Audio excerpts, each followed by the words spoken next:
ಸಖತ್ತಾಗಿ ಬಂದಿದೆ ಅಂತೀರ. ಕಲರ್ ಕೂಡ ತುಂಬಾ ಚೆನ್ನಾಗಿ ಬಂದಿದೆ. ಬನ್ನಿ ಟೇಸ್ಟ್ ಕೊಡುವ.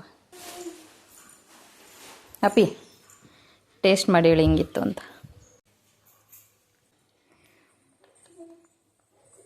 Hi hello friends, welcome to home recipes.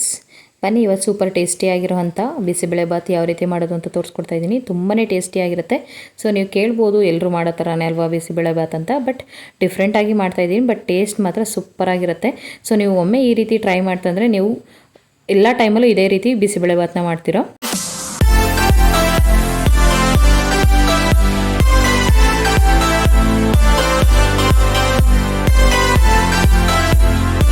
Hotel ರುಚಿನೂ ಮೀರುವಷ್ಟು ಟೇಸ್ಟಿಯಾಗಿರುತ್ತೆ ಈ ಒಂದು ಬಿಸಿಬೇಳೆಬಾತ್ ಅಂತಲೇ ಹೇಳ್ಬೋದು. ಬನ್ನಿ ಯಾವ ರೀತಿ ಮಾಡೋದು ಅಂತ ಹೇಳಿ ತೋರಿಸ್ಕೊಡ್ತೀನಿ.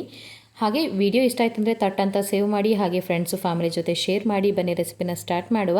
ಸೊ ನಾನು ತೊಗೊಂಡಿರೋಂಥ ಇಂಗ್ರೀಡಿಯೆಂಟ್ಸ್ ಬಂದು ಒಂದು ಮೀಡಿಯಮ್ ಸೈಜ್ದು 2 ಈರುಳ್ಳಿ ತೊಗೊಂಡಿದ್ದೀನಿ, ಸ್ವಲ್ಪ ಟೊಮೊಟೊ, ಹಾಗೆ ಮಿಕ್ಸ್ ತರಕಾರಿನ ತೊಗೊಂಡಿದ್ದೀನಿ. ತರಕಾರಿ ಬಂದು ಬೀನ್ಸು, ಕ್ಯಾರೆಟು, ಹಾಗೆ ಗೆಡ್ಡೆಕೋಸು. ಸೊ ನೀವು ಯಾವ ತರಕಾರಿ ಇದೆ ಹಾಕ್ಕೋಬೋದು. ಅದ್ರ ಜೊತೆಗೆ ಹಸಿ ಬಟಾಣಿ ಇದ್ದರೆ ಕೂಡ ಸೇರಿಸ್ಕೋಬೋದು. ಜೊತೆಗೆ ನಾನು 1 ಕಪ್ನಷ್ಟು ತೊಗರಿಬೇಳೆ ತೊಗೊಂಡಿದ್ದೀನಿ.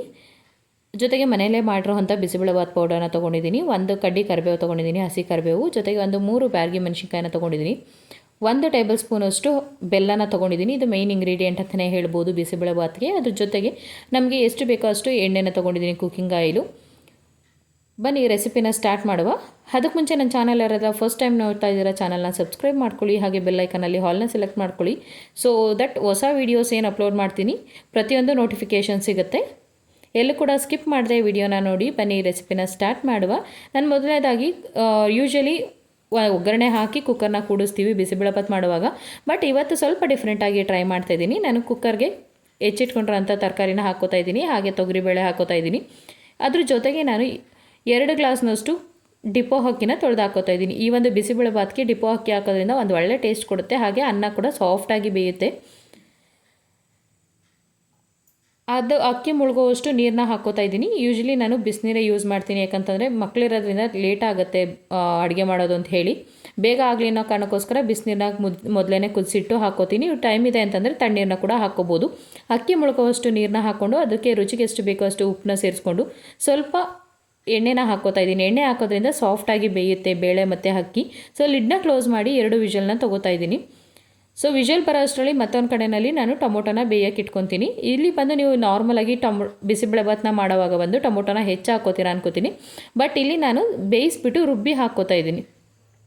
ಸೊ ಈ ರೀತಿ ಮಾಡೋದ್ರಿಂದ ಟೇಸ್ಟ್ ತುಂಬಾ ಚೆನ್ನಾಗಿರುತ್ತೆ. ನಾನು ಮೀಡಿಯಮ್ ಸೈಜ್ದು 3 ಟೊಮೊಟೊನ ತೊಗೊಂಡಿದ್ದೀನಿ. ಆ ಟೊಮೊಟೊನ ಬೇಯಕ್ಕೆ ಇಟ್ಕೊತಾ ಇದ್ದೀನಿ. ಸ್ವಲ್ಪ ಅದು ಸಾಫ್ಟಾಗಿ ಬೇಯಬೇಕಾಗತ್ತೆ. ಅಷ್ಟರಲ್ಲಿ ನಾನು ಈರುಳ್ಳಿನ ಹೆಚ್ಚಿಟ್ಕೊತೀನಿ.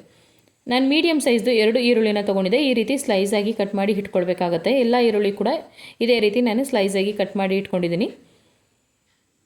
ಸೊ ನೀವು ಯಾವ ರೀತಿ ಬಿಸಿಬೇಳೆಬಾತ್ ಮಾಡ್ತೀರಾ ಅಂಥೇಳಿ ಕಮೆಂಟ್ ಬಾಕ್ಸ್ನಲ್ಲಿ ತಿಳಿಸಿ. 2 ಈರುಳ್ಳಿನೂ ಕೂಡ ಇದೇ ರೀತಿ ಸ್ಲೈಸಾಗಿ ಕಟ್ ಮಾಡಿ ಇಟ್ಕೊಂಡಿದ್ದೀನಿ. ಸೊ ನೋಡ್ತಾ ಇರ್ಬೋದು. ಟೊಮೊಟೊ ಬಂದು ಪೇಸ್ಟ್ ಮಾಡಿ ಹಾಕೋದ್ರಿಂದ ಮಕ್ಳಿಗೆ ಕೊಟ್ಟಿದ್ರು ಕೂಡ ತಿಂತವೆ, ಯಾಕಂದರೆ ಸೊ ನಾವು ಹೆಚ್ಚೆ ಹಾಕಿದ್ರೆ ಎಲ್ಲನೂ ತೆಗೆದು ಸೈಡ್ಗೆ ಇಟ್ಟಿರ್ತಾರೆ. ಈ ರೀತಿ ಮಾಡೋದ್ರಿಂದ ಕಲರ್ ಕೂಡ ತುಂಬಾ ಚೆನ್ನಾಗಿ ಬರುತ್ತೆ. ಸೊ ಈರುಳ್ಳಿ ಹೆಚ್ಕೊಂಡಿದ್ದೀನಿ. ಅಷ್ಟರಲ್ಲಿ ನೋಡ್ತಾ ಇರ್ಬೋದು ಟೊಮೊಟೊ ಸಾಫ್ಟಾಗಿ ಬೆಂದಿದೆ. ಸೊ ಅದನ್ನು ತಣ್ಣಗಾಗಲಿಕ್ಕೆ ಬಿಟ್ಟು ನಾವು ರುಬ್ಕೊಳ್ಬೇಕಾಗತ್ತೆ. ನೀರನ್ನ ಸಪ್ರೇಟ್ ಮಾಡಿಕೊಂಡು ರುಬ್ಕೊತಿದ್ದೀನಿ. ಸ್ವಲ್ಪ ತಣ್ಣಗಾಗಲಿಕ್ಕೆ ಬಿಡಬೇಕಾಗತ್ತೆ. ಆದಷ್ಟು ಹುಳಿ ಟೊಮೊಟೊನ ತೊಗೊಳ್ಳಿ, ತುಂಬಾ ಟೇಸ್ಟ್ ಚೆನ್ನಾಗಿ ಬರುತ್ತೆ. ಸೊ ಬಿಸಿಬೇಳೆಬಾತ್ ಅಂದರೆ ಸ್ವಲ್ಪ ಹುಳಿ, ಉಪ್ಪು, ಖಾರ ಹಾಗೆ ಸ್ವೀಟ್ನೆಸ್ ಇದ್ರೂ ಕೂಡ ತುಂಬಾ ಚೆನ್ನಾಗಿರುತ್ತೆ. ನೀವು ಯೂಶ್ವಲಿ ಹೋಟೆಲ್ಗಳೆಲ್ಲ ತಿಂದಿರ್ತೀರ, ನೋಡ್ತಿರ್ಬೋದು. ಸೊ ಟೊಮೊಟೊನ ತಣ್ಣಗಾಗಲಿಕ್ಕೆ ಬಿಟ್ಟಿದ್ದೀನಿ. ಮತ್ತೊಂದು ಕಡೆಯಲ್ಲಿ ಒಂದು ಒಗ್ಗರಣೆಯನ್ನು ರೆಡಿ ಮಾಡ್ಕೋತಾ ಇದ್ದೀನಿ. ಸೊ ಒಗ್ಗರಣೆಗೆ 3 ಟೇಬಲ್ ಸ್ಪೂನಷ್ಟು ಎಣ್ಣೆ ಹಾಕ್ಕೊಂಡಿದ್ದೀನಿ. ಅದ್ರ ಜೊತೆಗೆ 3 ಟೇಬಲ್ ಸ್ಪೂನಷ್ಟು ಶೇಂಗಾ ಹಾಕ್ಕೊಂಡಿದ್ದೀನಿ. ಇದು ಕಂಪ್ಲೀಟ್ಲಿ ಆಪ್ಷನಲ್ ಇರುತ್ತೆ. ಶೇಂಗಾ ಇಷ್ಟಪಡೋವಂಥವ್ರು ಹಾಕ್ಕೋಬೋದು ಅಥವಾ ಸ್ಕಿಪ್ ಕೂಡ ಮಾಡ್ಕೋಬೋದು. ಶೇಂಗಾ ಇಷ್ಟಪಡೋದ್ರೆ ಶೇಂಗಾ ಹಾಕೋದ್ರೆ ಚೆನ್ನಾಗಿರುತ್ತೆ, ಹಾಗಾಗಿ ಹಾಕ್ಕೋತಾ ಇದ್ದೀನಿ. ಅದ್ರ ಜೊತೆಗೆ ಒಂದು ಅರ್ಧ ಟೇಬಲ್ ಸ್ಪೂನಷ್ಟು ಜೀರಿಗೆ, ನಾವು ಏನು ಎತ್ಕೊಂಡಿದ್ವಿ ಬ್ಯಾಡಗಿ ಮೆಣಸಿನ್ಕಾಯಿ ಮತ್ತು 1 ಕಡ್ಡಿ ಕರಿಬೇವನ್ನ ಸೇರಿಸ್ಕೊಳ್ತಿದ್ದೀನಿ. ಅದ್ರ ಜೊತೆಗೆ ನಾವು ಹೆಚ್ಚಿಟ್ಕೊಂಡಿರೋಂಥ ಈರುಳ್ಳಿನ ಹಾಕ್ಕೊಂಡು ಫ್ರೈ ಮಾಡ್ಕೊಳ್ಬೇಕಾಗತ್ತೆ. 1 ನಿಮಿಷ ಗೋಲ್ಡನ್ ಬ್ರೌನ್ ಆಗೋವರೆಗೂ ಫ್ರೈ ಮಾಡ್ಕೊಳ್ಬೇಕಾಗತ್ತೆ. ಆದಷ್ಟು ಹೈ ಫ್ಲೇಮಲ್ಲೇ ಫ್ರೈ ಮಾಡ್ಕೊಳ್ಬೋದು, ತೊಂದರೆ ಇಲ್ಲ. ಅದ್ರ ಜೊತೆಗೆ ಈರುಳ್ಳಿ ಫ್ರೈ ಆಗೋ ಅಷ್ಟರಲ್ಲಿ ಟೊಮೊಟೊ ತಣ್ಣಗಾಗಿದೆ, ನೋಡ್ತಾ ಇರ್ಬೋದು. ಇದನ್ನು ಫೈನ್ ಪೇಸ್ಟ್ ಮಾಡ್ಕೊತಾ ಇದ್ದೀನಿ. ಇದಕ್ಕೆ ಎಕ್ಸ್ಟ್ರಾ ನೀರು ಹಾಕೋ ಅವಶ್ಯಕತೆ ಇರೋದಿಲ್ಲ. ಟೊಮೊಟೊನಲ್ಲೇ ನೀರಿನಂಶ ಇರೋದ್ರಿಂದ ಸೊ ನೀರನ್ನೆಲ್ಲ ಸಪ್ರೇಟ್ ಮಾಡಿ ಬರೀ ಟೊಮೊಟೊನೇ ಫೈನ್ ಪೇಸ್ಟ್ ಮಾಡ್ಕೊಳ್ಬೇಕಾಗತ್ತೆ. ಸೊ ಅಷ್ಟರಲ್ಲಿ ಈರುಳ್ಳಿ ಕೂಡ ಫ್ರೈ ಆಗಿದೆ, ನೋಡ್ತಾ ಇರ್ಬೋದು ಗೋಲ್ಡನ್ ಬ್ರೌನ್ ಆಗಿದೆ.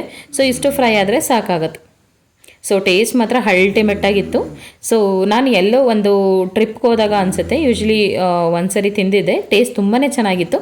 ಸೊ ಇಷ್ಟ ಆಯಿತು ಅಂತ ಅವ್ರ ಹತ್ರ ರೆಸಿಪಿನ ಕೇಳಿ ನಾನು ನಿಮ್ಮ ಜೊತೆನೂ ಕೂಡ ಶೇರ್ ಮಾಡ್ತೀನಿ. ನಾನು ಆಲ್ರೆಡಿ ಒಮ್ಮೆ ಟ್ರೈ ಮಾಡಿದ್ದೆ, ತುಂಬ ಚೆನ್ನಾಗಿತ್ತು. ಸೊ ಹಂಗಾಗಿ ನಿಮ್ಮ ಜೊತೆ ಕೂಡ ಶೇರ್ ಮಾಡ್ತೀನಿ. ಮಿಸ್ ಮಾಡಿದೆ, ಈ ರೀತಿ ಒಮ್ಮೆ ಟ್ರೈ ಮಾಡಿ.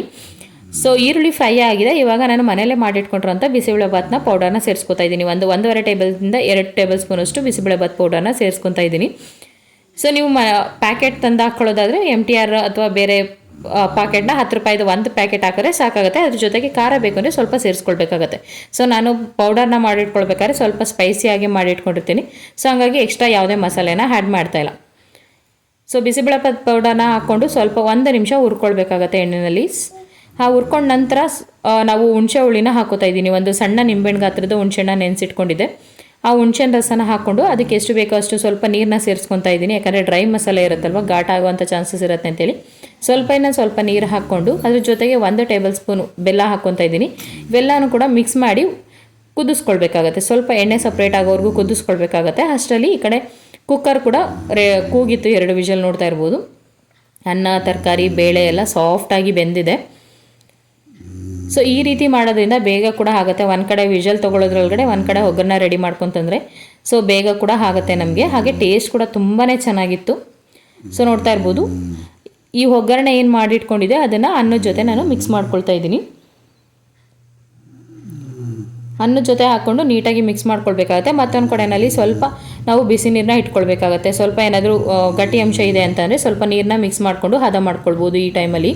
ಅದ್ರ ಜೊತೆಗೆ ನಾನು ಒಣ ಕೊಬ್ಬರಿ ತುರಿನ ಹಾಕೋತಾ ಇದ್ದೀನಿ. ಸೊ ಈ ಒಣ ಕೊಬ್ಬರಿ ತುರಿ ಹಾಕೋದ್ರಿಂದ ಒಂದು ಒಳ್ಳೆ ಟೇಸ್ಟ್ ಕೊಡುತ್ತೆ ಬಿಸಿಬೇಳೆಭಾತ್ಗೆ.